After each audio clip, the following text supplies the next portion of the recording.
मकर संक्रांत हा भारताचा एक महत्त्वाचा आणि आनंदाचा सण आहे.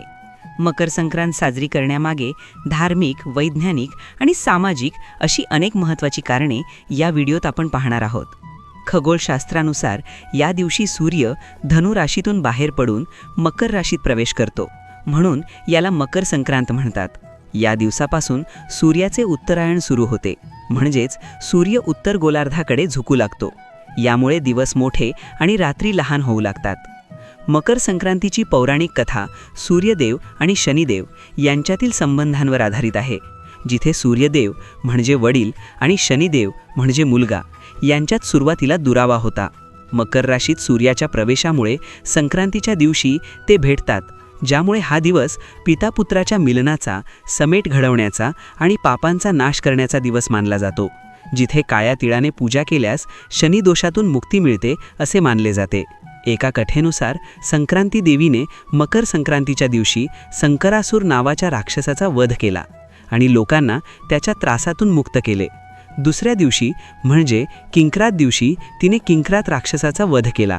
महाभारतानुसार भीष्म पितामहांनी उत्तरायणाची प्रतीक्षा करून याच दिवशी देहत्याग केला, ज्यामुळे त्यांना मोक्ष प्राप्त झाला. त्यामुळे या दिवसाला मोक्षप्राप्तीसाठी पुण्यदायी मानले जाते. मकर संक्रांत हा सण हिवाळ्यात येतो. या काळात हवेत खूप थंडी असते. अशावेळी शरीराला उष्णतेची गरज असते. ती गरज पूर्ण करण्यासाठी या दिवशी तीळ आणि गूळ खाल्ला जातो.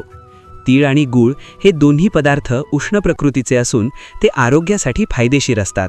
या सणाचे मुख्य वैशिष्ट्य म्हणजे तिळगुळ घ्या आणि गोड गोड बोला हा संदेश. लोक एकमेकांना तिळगुळाचे लाडू देतात. यामागील उद्देश असा की मनातील जुने वाद किंवा कडू आठवणी विसरून सर्वांनी एकत्र यावे आणि एकमेकांशी प्रेमाने वागावे. भारतात मकर संक्रांत हा कापणीचा सण म्हणूनही ओळखला जातो. शेतकरी आपल्या नवीन पिकाचे स्वागत करतात. पंजाबमध्ये याला लोहरी, तमिळनाडूमध्ये पोंगल आणि आसाममध्ये बिहू असे म्हणतात. या दिवशी अनेक ठिकाणी पतंग उडवले जातात.